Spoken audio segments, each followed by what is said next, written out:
What's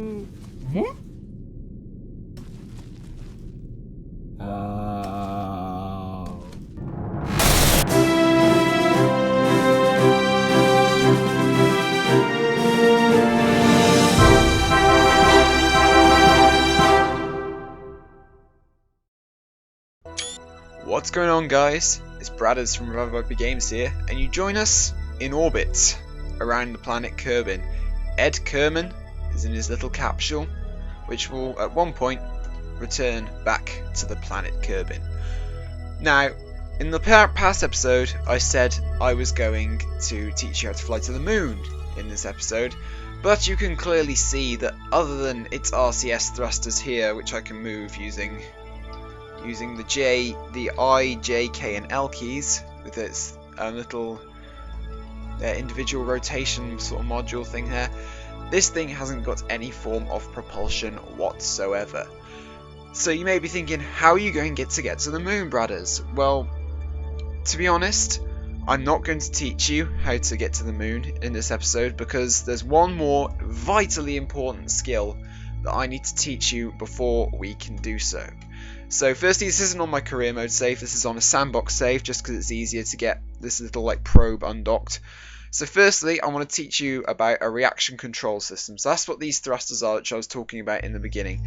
These are the fuel, these are monopropellant, so you can just basically stick these anywhere and the fuel flows anywhere into these little thrusters. And basically they essentially aid your rotation. So you can see me here, you can see the thrusters firing as I'm rotating the spacecraft. Up, down, left, right, all that usual yaw controls and everything. But like I said, if you use the I, J, K and L keys, this is most useful for rendezvous and docking. You can see if I press J, we start to move in this direction. If I press L, we start to move the opposite direction, down, up, and all of those good things. And they're useful for when you're rendezvousing and docking, which I'm still learning, so please excuse me if a docking tutorial doesn't come around for a while.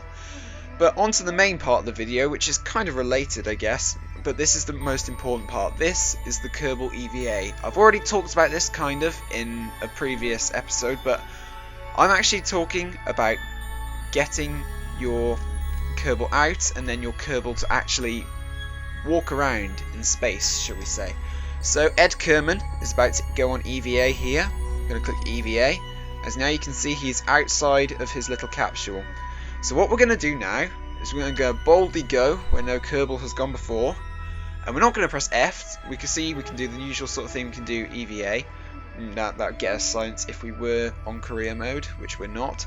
But instead of pressing F, we're going to press space.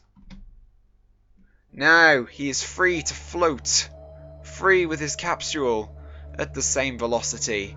But as you can see, he is not holding on, only clipping through with his helmet. So how do you control him? We don't want him to float away, surely? Well, if we press R, you can see we engage the Kerbal EVA suit. And you can do the usual sort of thing here. W to move forward, S to move backward, A to move left, D to move right. Now, you have to be very, very gentle with these things. Now, shift and control your up and down.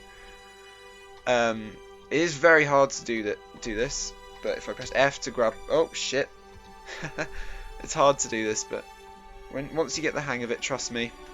So I'm just going to grab on here for safety. So a few tips with this is to be gentle.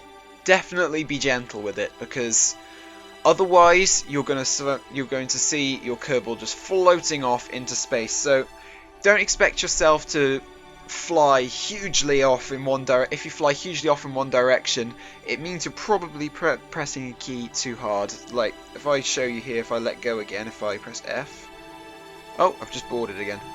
Stupid me. Let's go on EVA again, and let's press space to let go. Let's engage the rocket suit.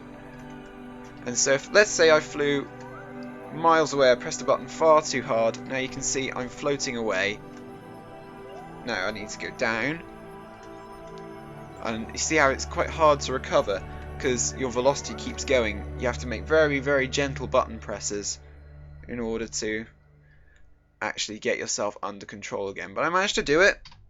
as you can see there, and now we're back safely on top of the capsule. We're actually floating up the ladder slightly, which is kind of concerning. I'm going to board before we do that. And then get out again. No, we probably press EVA. It's been a while since I played Kerbal Space Program. Please excuse me. Yeah, I'm still learning this as much as you guys, so I get a little bit panicky when we get further away from the ship than we perhaps should be. I would only really recommend doing an EVA during the daytime, but if you do have to do one during the nighttime, if you press L on your screen, so let me just let go here. If you press L, you turn on your Kerbal's light pack. Doesn't use any electrical charge, but you do that. One thing to kind of look out for though, when you right click on your Kerbal, you see he has a bar here of EVA propellant, which is essentially monopropellant, like the RCS thrusters used that I talked about in the start of the video. Now this has a limited fuel supply on it, obviously, because it's just like any other fuel tank in the game.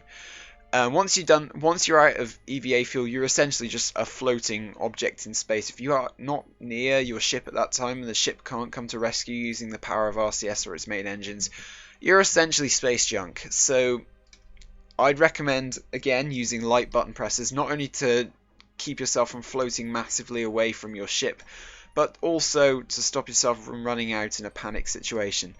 You can refill these EVA packs, and the way you do this is if I just let go here, engage the RCS pack, and just grab on again, you can see we have used 0.01 of the fuel. So if I board our craft and then go on EVA again, right click on Ed, see we have full EVA again. So that's the way to refuel your EVA suit, is to basically get inside any form of capsule other than the command seat. I don't think a command seat refills your EVA pack, but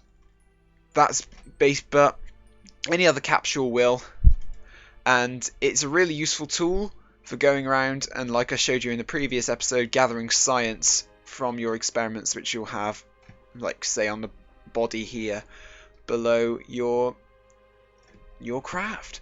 So yeah, that's pretty much going to wrap it up for this video. I'm sorry it was a little bit long talking about an EVA. Next episode, I promise we will be going to the moon, or at least orbiting the moon. But if you did enjoy, please do remember to leave a like, because it really does help us out. Also, go ahead and do the good thing and subscribe. Also, I'm currently on the market for a new microphone, because I know this microphone that I have at the moment is awful. So if you've got any cheap-ish suggestions, then please feel free to leave them in the comment section down below, because I'm spoiled for choice. I don't really want to get a blue Yeti because they are stupidly expensive, and this blue snowball is borderline price at the moment, but it is kind of getting on in terms of its age, and there are certain brands which are currently outperforming it as well. So if you have any suggestions, please do remember to leave them below. Remember to do the good thing and subscribe, and I will see you guys in the next episode. This is Brad signing off. Peace!